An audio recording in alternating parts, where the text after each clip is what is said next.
How's it going, YouTube? Cave and Isaac doing our, I guess, infamous Divine Relic rating. So what we always do is we start off with the older ones, and we slowly move up to the new one, seeing if our ratings have changed, what we used to call them, what rating we used to have for them, and what we have now. So first off, as always, Grand Crusader's Ring.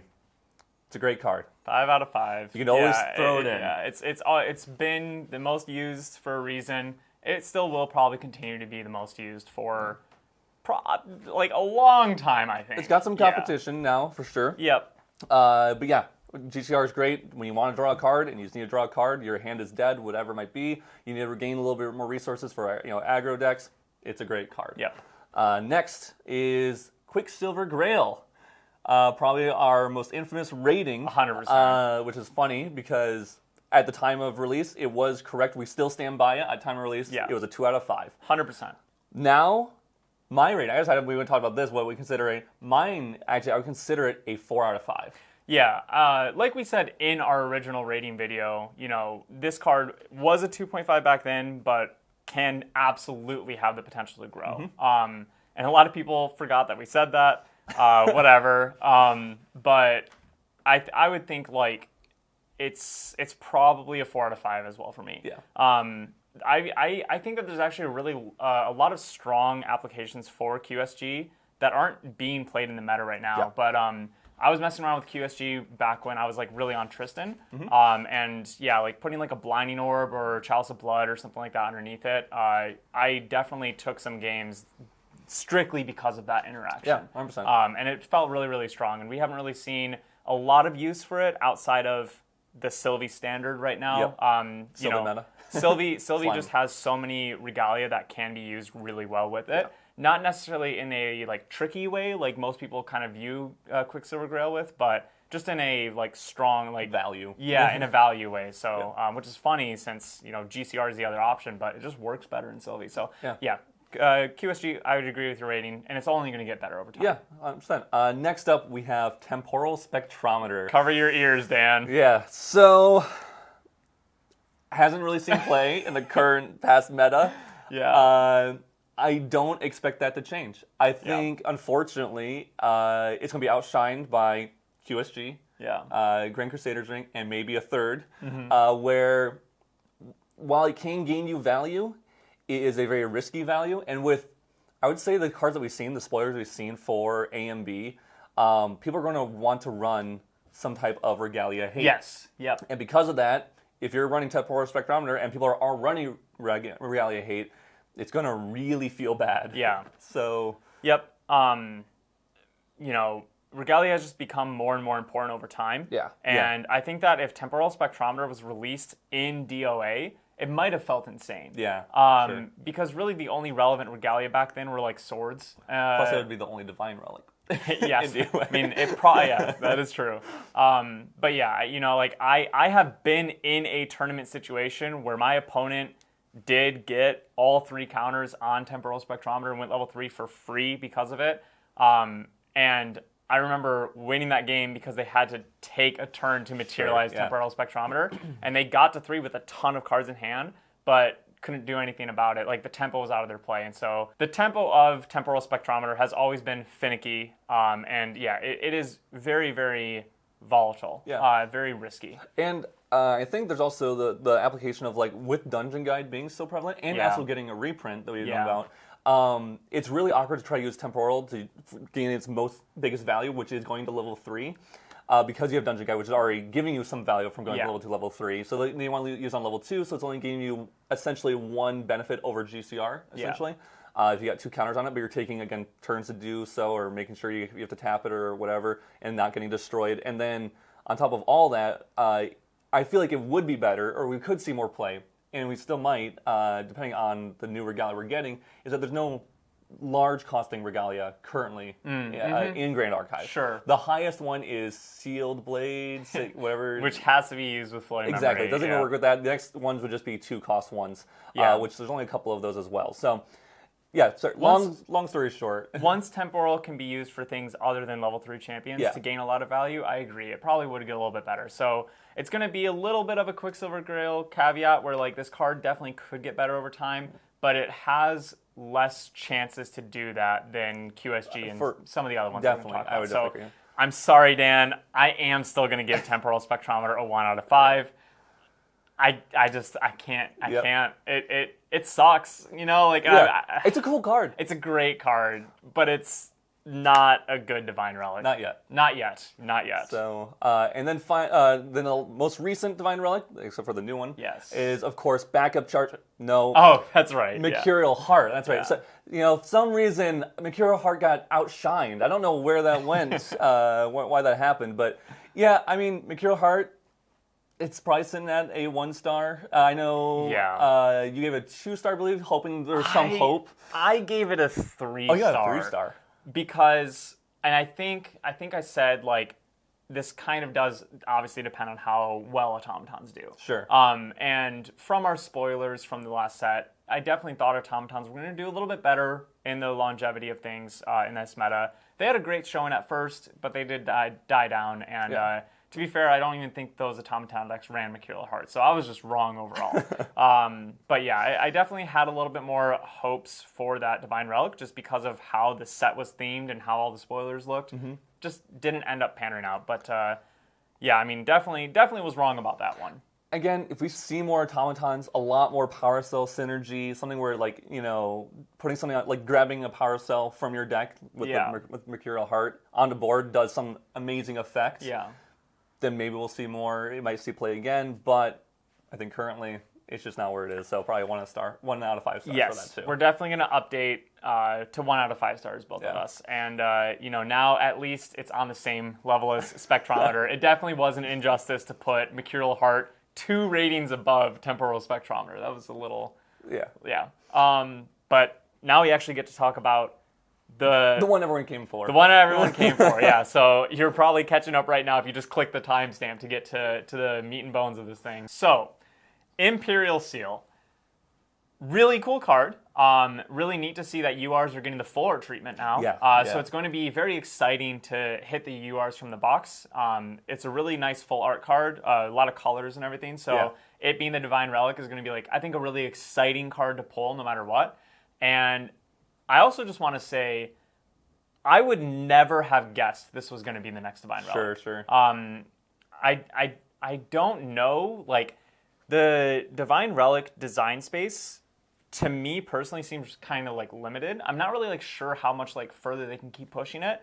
But this one was definitely, like, a surprise. I thought that we were going to see Divine Relics go more of the Mercurial Heart route, where they started to be, like, really archetype themed and like, just, like, some decks here and there might want to run it, but I thought that they were going to stop being so generic because I didn't know how they would keep making Divine Relic generic effects. I was hoping for a Slime Divine Relic just to really push the... Stop. Stop. Do not speak that into existence. I will quit GA Weebs, okay? But, so I was just very, very pleasantly surprised when I saw this type of effect. It really feels... This, like, felt refreshing to me and gave me hope that we're going to continue to see really cool Divine Relics in the future, instead of kind of getting shoehorned into, like, Mercurial Heart 0.2, 0.3, 0.4 kind of Divine Relics. Yeah, I 100% agree. I looked at it, I was like, wow, that's insane. First thought was, we've seen how strong having multicolored decks, i.e. slime, can be, even though they can't take everything from that. Obviously that is over the entire game. You have that ability online. But even for one turn, I mean, main deck, he's the one that showed it off. And he already gave some great examples, giving people different decks Fireball, in Wind and Water, allowing prismatic abilities or those cards are used for prismatic to actually be used.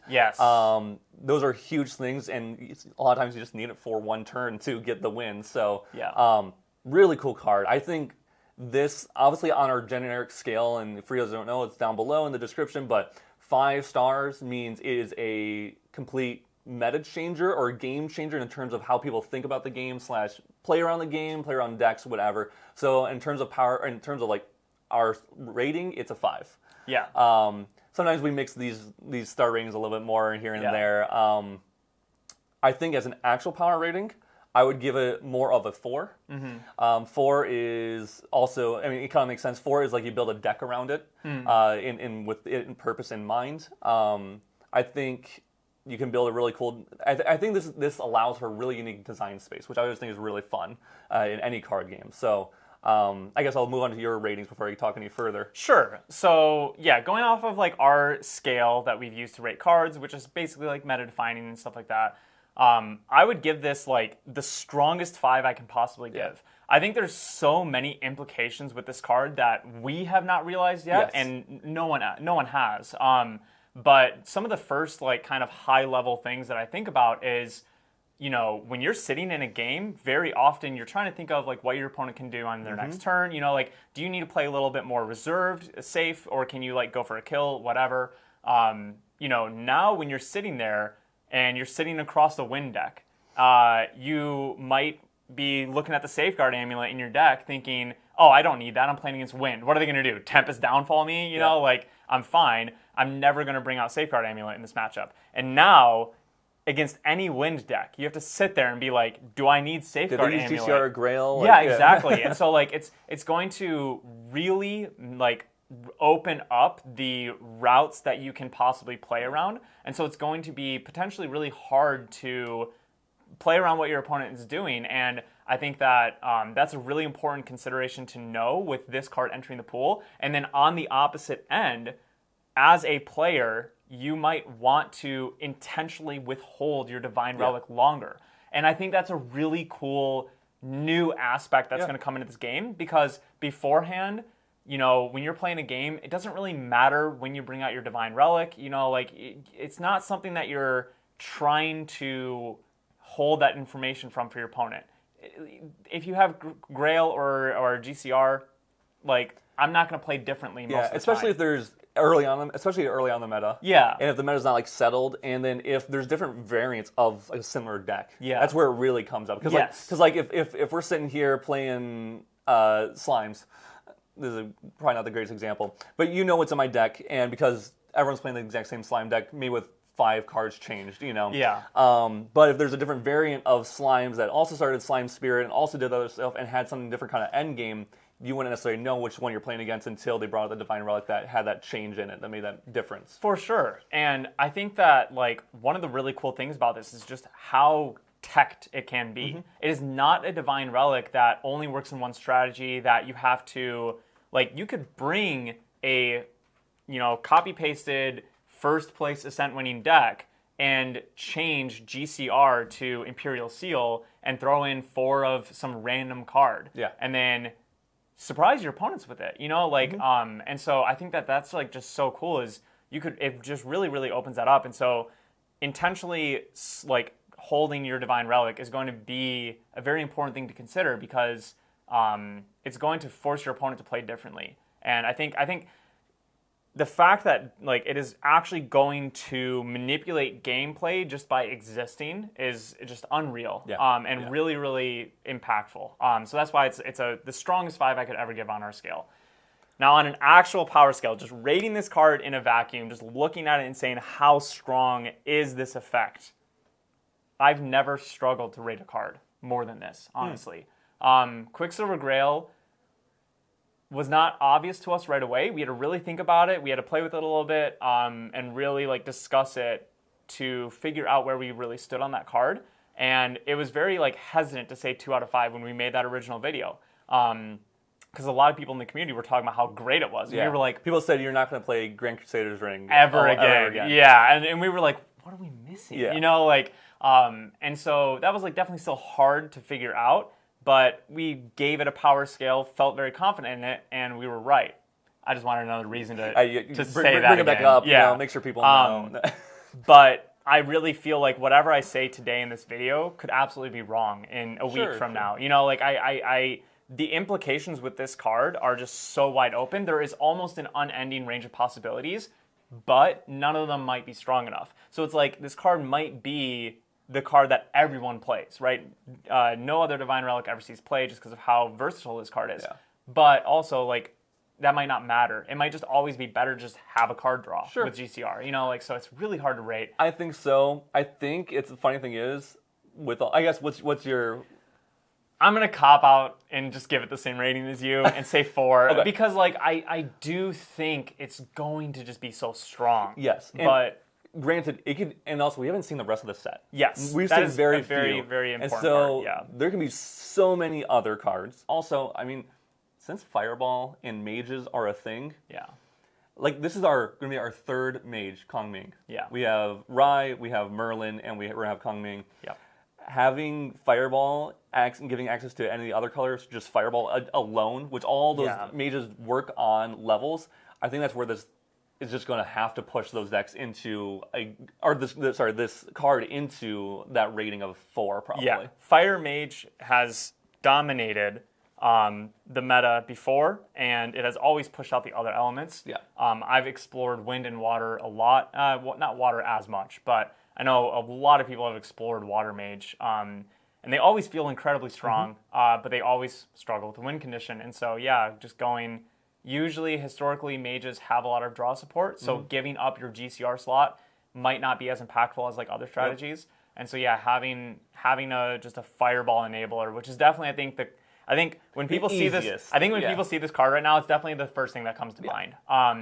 But yeah, I mean, like, you know, it is huge too, though. Like, Wind really struggles with like hard Regalia removal, right? So thinking about getting something like Spurn to Ash or Fracturize or whatever in your Wind deck, like I said, that's going to dramatically change how gameplay is, especially if you're holding back that information of not materializing the Divine Relic for a while. So it is interesting, though, because you are talking about running dead cards in your deck unless you use it specifically with this. Yeah. So yeah, there you go, guys. Yeah. 4-star from a power level rating in a vacuum, 5-star in terms of how it changes the game and how people think and play. So I know the video went a little long. I definitely rambled a lot, I know, but like I'm just so genuinely excited for this card and for a lot of the new spoilers. Yeah. So I don't know when we're posting this video, but our spoiler video is either just been published or is coming very soon. I believe it's the 20th or something like that is our spoiler video. So definitely make sure to check it out. We're not doing a skit or anything. It's going to be a very short